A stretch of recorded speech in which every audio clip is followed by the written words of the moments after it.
Presiden Prabowo Subianto resmi melantik pimpinan dan anggota Dewan Energi Nasional atau DEN periode 2026-2030 di Istana Negara. Pimpinan dan anggota Dewan Energi Nasional 2026-2030 terdiri atas unsur pemerintahan dan unsur pemangku kepentingan. Sementara itu jabatan Ketua Harian DEN diduduki oleh Menteri ESDM Bahlil Lahadalia. Sebelumnya Komisi 12 DPR RI menetapkan 8 anggota DEN dari unsur kepentingan dalam rapat pada Kamis pekan lalu. Mereka berasal dari berbagai latar belakang, mulai dari akademisi, industri, teknologi, lingkungan hidup hingga konsumen. Hari Rabu, tanggal 28 Januari.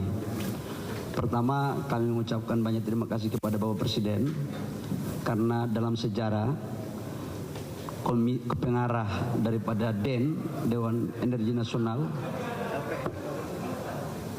belum pernah dilantik oleh Presiden.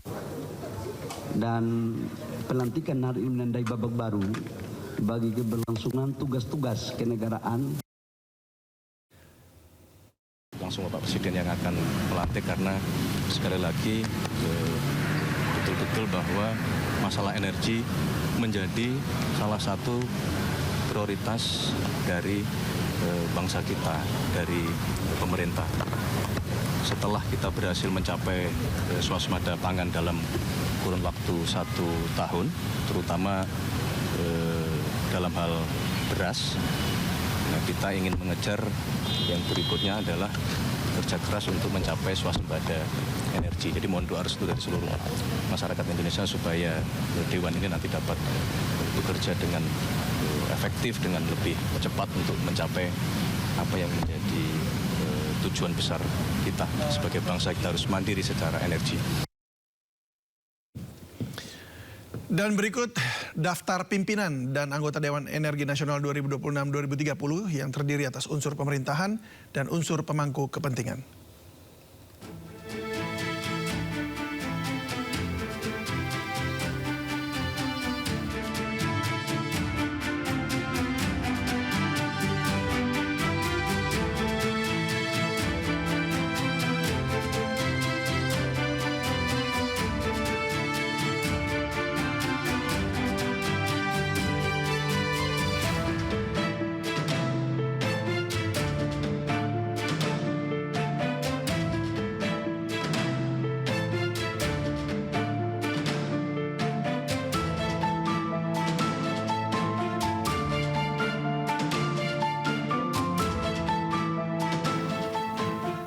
Thomas Djiwandono menegaskan komitmennya untuk menjaga independensi Bank Indonesia setelah memperoleh persetujuan DPR RI sebagai Deputi Gubernur Bank Indonesia periode 2026-2031. Menurut Thomas, persetujuan DPR RI terhadap dirinya disertai tanggung jawab besar untuk menjalankan mandat Bank Sentral secara profesional dan menjunjung tinggi prinsip independensi.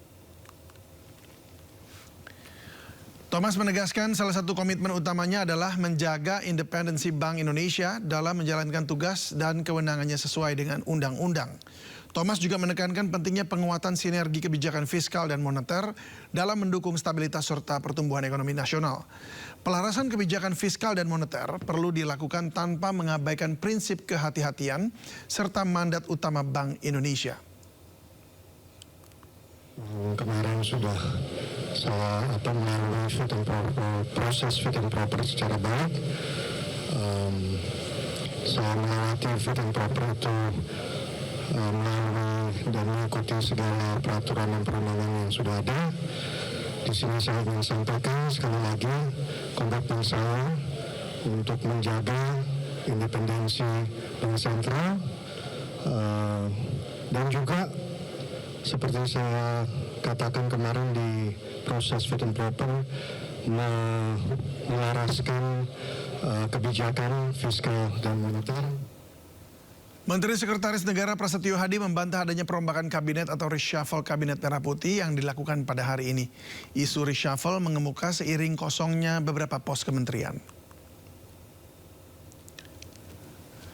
Meski membantah adanya isu reshuffle, namun Mensesnek tidak menampik adanya posisi kosong terkait penugasan baru Wakil Menteri Keuangan Thomas Djiwandono yang mendapat penugasan baru sebagai Deputi Gubernur Bank Indonesia. Prasetyo sendiri memastikan belum ada kabar dari Presiden Prabowo Subianto terkait posisi Wamen Keuangan yang kosong karena pemilihan Deputi Gubernur BI sendiri belum rampung dan menunggu proses pelantikan. Kalau maknanya reshuffle adalah karena ada proses beralihnya jabatan Wakil Menteri Keuangan menjadi Deputi Gubernur Bank Indonesia yang kemarin telah melalui proses fit and proper test di DPR, itu benar, artinya ada jabatan Wamenkeu yang ditinggalkan oleh beliau karena penugasan ke tempat yang lain. Nah itu akan diisi Belum. Belum selesai proses deputi Gubernur BI-nya kan belum selesai. Bulan ini atau Februari kan sebentar lagi udah Februari. Ya, tunggu dulu lah, belum. Kalau terkait dengan isu reshuffle menteri-menteri Menko lainnya gimana? Nggak ada. Kita ke mancanegara, pemirsa. Presiden Amerika Serikat Donald Trump membenarkan armada Angkatan Laut Amerika Serikat tengah menuju ke Iran saat ini.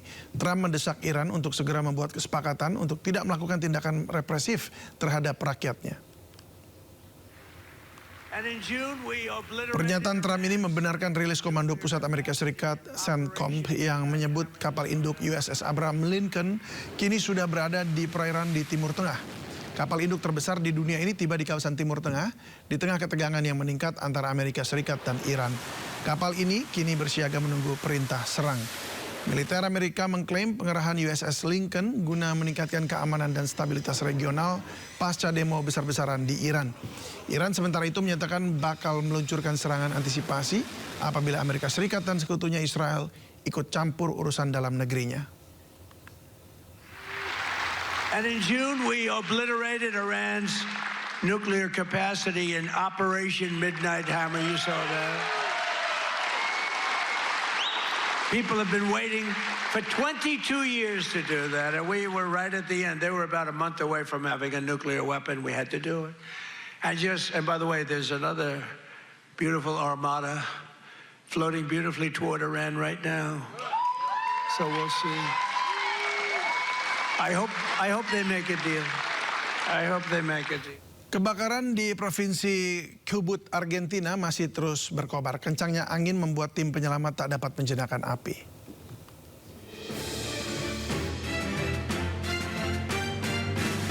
Provinsi Chubut memperingatkan bahwa kebakaran hutan di daerah Villa Lago Rivadavia, Argentina masih terus berkobar.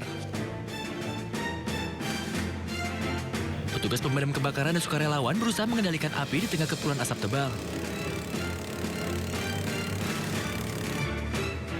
Angin yang kencang membuat petugas gabungan tidak dapat menguasai lahan yang terbakar seluas 35.000 hektar ini.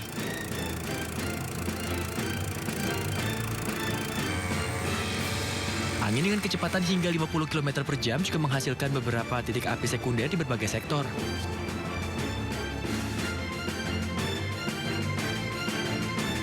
Gubernur Chubut meminta pemerintah untuk mengevaluasi pemecatan otoritas Taman Nasional Los Alerces dengan alasan dugaan kelalaian dalam pengelolaan kebakaran hutan yang telah melanda daerah tersebut selama beberapa minggu.